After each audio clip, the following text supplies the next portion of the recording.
This comes a day after Israel launched a successful rescue mission of 4 hostages. That word successful is carrying a lot of water. Yeah, I have a lot of Successful? criticism of the media with their reporting of this story. Successful. We'll see how successful it is. Held by Hamas, which the Israeli Defense Force released more footage of today. But the mission resulted in large numbers of Palestinian casualties, How including many? children. The US is trying to get How Hamas many? to agree to a ceasefire deal that's already on the table. But today, US National Security Advisor Jake Sullivan said it was hard to say whether any hostage rescue attempts would impede efforts to get a deal across the line. We see individual instances that we have spoken out about, where we would like to see them operate differently, where we would like them to be more precise, more targeted in their operations. The US Secretary of State is expected to land in the region in the coming days in an effort to try and broker a deal. Not an easy task as the violence continues. There you go. Now, you said you've been looking at this through the weekend, Shirley. Have at it, sir. Major headline: successful Israeli raid rescues 4 hostages. Major details left out of that. 210 civilian casualties. Yeah, wow. Over half of them children. They used artillery, aerial bombardment, and a commando raid that was put on shore from the emergency aid jetty that the Americans built. They delivered those commandos in the back of an aid truck to the strike zone.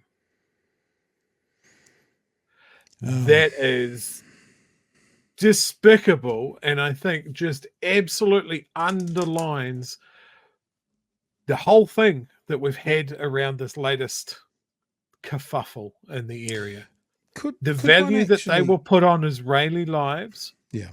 versus the piles of dead civilian children that the Israelis are willing to stack up to achieve victory.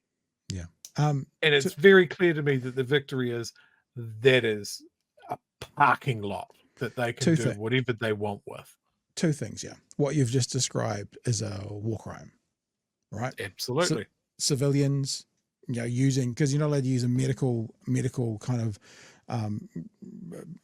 vehicle or something to sneak in, sort of thing. So I would think it would be the same about aid vehicles. War crime. The other thing is, I know we're looking at Benny Gantz at the moment thinking, whoa, maybe he's doing the right thing. To me, he comes across as a bit of a Liz Cheney. Liz Cheney's voting record in America was abysmal. Voted every time with Trump. Supported the regime of Trump all the way through. Rebelled against the person who was Trump. I don't think because it seems that Benny Gantz has been around for a good long while, we should be jumping up and down going, a good guy in the cabinet. No, maybe there's been a falling out. Maybe it's a personal thing. We just don't want to give him credit for being kind of the one voice of sanity when, so he's gone out now and he's gone this. So he's not actually saying Israel did the wrong thing or Netanyahu did the wrong thing. He's actually saying Netanyahu hasn't given a good structural direction for where. So what this is probably more of a coup than it is someone finding their morality, because he's now saying that they haven't found a space, they haven't found a way forward. Meaning the next message from him will be, I've got a way forward, and that'll be where it comes from. It strikes me as a man positioning himself. It doesn't strike me as someone that has just gone, this is too much blood and horror and I can't be part of it. I think his statement would be very different in that case. Yeah. At this point, he's saying that Netanyahu's major failing is he has no clear path to victory. Yeah.